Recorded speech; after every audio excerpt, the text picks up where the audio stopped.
Laurence, merci. Oui, je voulais juste vous dire quelques mots sur les raisons de notre soutien à Éric Zemmour, parce que c'est vrai qu'on a eu une approche programmatique tout à l'heure, mais peut-être que certains d'entre vous ne connaissent pas en fait l'historique du mouvement conservateur. En fait, on était un parti associé aux Républicains, c'est-à-dire que jusqu'au 4 février, date à laquelle nous avons officialisé le soutien du mouvement à Éric Zemmour, quand nous adhérions, quand quelqu'un adhérait au mouvement conservateur, il était de facto adhérent des Républicains.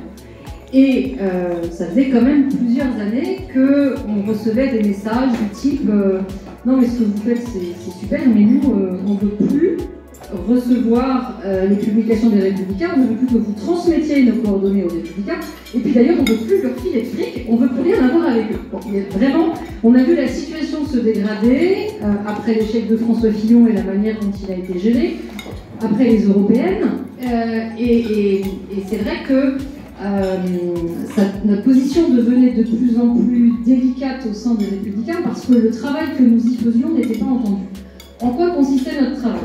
Dès 2018, on a dit il y a un grand défi pour la droite française dans ce grand chamboule-tout qui a été créé par Emmanuel Macron, c'est de définir l'identité de la droite. Parce que lui, il a été très fort, il faut le lui reconnaître, en disant je ne suis ni de gauche ni de droite, ou bien je suis et de gauche et de droite, sont fameux en même temps. En fait, il a vraiment bouleversé un paysage français qui était habitué à une alternance droite-gauche, etc. Surtout avec un contexte, je dirais, hérité de l'UMP. L'UMP ayant été une sorte de machine de guerre pour gagner les élections, sur la base du plus petit dénominateur commun. Et c'était la fameuse obsession du rassemblement que Christian Jacob a d'ailleurs porté comme un mantra dès lors qu'il est devenu président. Mais un rassemblement sur la base de quoi? En fait, on ne savait plus très bien et il n'y avait en fait pas de ligne aux Républicains. Et notre travail à nous, ça a été de revenir au travail sur les idées, ça a été de se dire, on a Emmanuel Macron, dont on voit un petit peu trois grands axes en fait structurer son progressisme. Le premier, c'est une ligne post-nationale. Le deuxième, c'est une ligne multiculturaliste. Et le troisième axe, une ligne transhumaniste. Et elles ont en commun ces trois caractéristiques, en fait, de refuser les frontières, de refuser les limites, de concevoir en fait la limite comme aussi quelque chose qui protège. Et donc on s'est dit c'est sur ces trois points-là qu'il faut que la droite française prenne le contre-pied d'Emmanuel Macron qui revendiquait lui d'ailleurs le progressisme, mais qui lui opposait le populisme. Parce que le populisme, vraiment ça sent pas bon. Donc on mettait dans cette rubrique-là, je dirais, tous ces véritables adversaires. Et en travaillant beaucoup avec Philippe de l'Espérou qui est là et qui est vice-président du mouvement conservateur et qui pilote chez nous le pôle études, on s'est dit en fait il mélange les choux et les carottes parce que le progressisme c'est une conception du monde, c'est un regard porté sur la société. Le populisme c'est une manière de gouverner et en ce sens il peut y avoir des populismes de droite, des populismes de gauche. Donc ça n'est pas au bon niveau pour contester le progressisme. Et donc on a travaillé cette notion de conservatisme qu'on a, je dirais, étudié avec les apports aussi des philosophes et des politiques outre-Manche. Notamment, je pense à Sir Roger Scruton que nous avions fait venir à la première journée du conservatisme à Asnières en 2018. Et puis il y a eu une sorte de petite ruche qui s'est mise au travail avec des intellectuels, avec des sociologues, avec, je dirais, des personnes qui n'avaient pas peur de manier le conservatisme comme une théorie politique. Et ensuite, il s'agissait pour nous de ne pas en rester à la théorie, mais de dire concrètement, si on veut décliner cet état d'esprit conservateur, au-delà des sujets de société dans lesquels on veut nous enfermer, comment ça pourrait se traduire en politique. Alors, pendant le premier confinement, on a fait une grande consultation qu'on a conçue nous-mêmes, qu'on a portée avec nos propres supports techniques et numériques. Et cette consultation, elle a recueilli 240 000 participations, ce qui n'est pas rien, ce qui a été un formidable outil pour garder le contact avec des militants, des adhérents qui, durant la période du Covid, évidemment, ne se rencontraient plus puisque chacun était chez soi. De cette consultation est né un manifeste, le manifeste du conservatisme, qui reprend ces trois axes-là, une ligne à l'inverse nationale, une ligne souveraine, enfin de souveraineté économique, politique, juridique, et une ligne civilisationnelle héritée d'une culture française qu'on veut transmettre. Et pour chacun de ces grands axes, on a posé des principes théoriques, et puis c'était l'objet de la consultation, on a demandé aux Français, d'après vous, quelles sont les mesures concrètes à mettre en œuvre pour faire venir cette politique inspirée du conservatisme. Et ce petit manifeste nous a servi en fait de bâton de pèlerin, parce que sur la base de ce document, nous sommes allés rencontrer des parlementaires, LR, dans un premier temps, puisque c'était notre parti politique d'origine.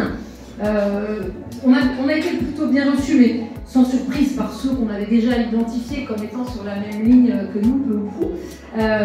Mais c'est resté lettre morte, c'est-à-dire les gars, vous avez bien travaillé, mais bon, voilà, c'est bien, vous êtes occupés, mais on a très vite compris que ça ne serait pas repris. Et là, on s'est dit, on va avoir un gros problème d'incarnation pour la présidentielle si aucun des candidats LR ne s'approprie le travail que nous avons fait.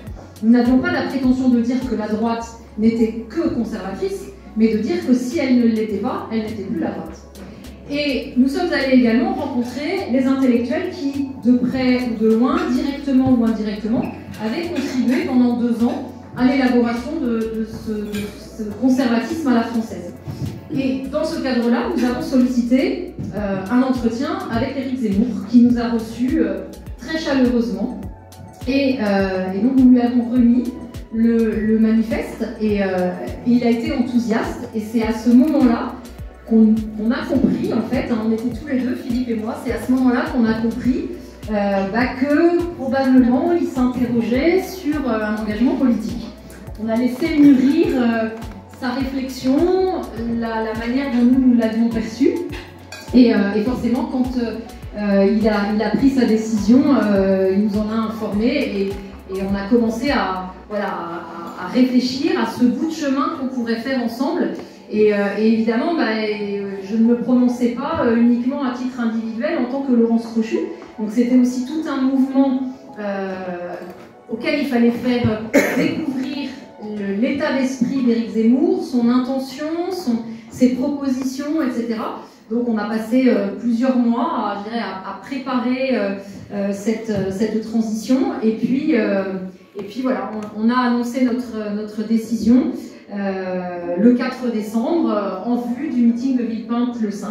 Et c'est ce qui fait que ce soir, nous sommes réunis dans finalement une situation qui est assez inédite, parce que cette union des droites dont on parlait, qui était plus ou moins fantasmée, eh bien, elle est là sous nos yeux maintenant, et elle dépend de chacun d'entre nous, comme je vous le disais tout à l'heure.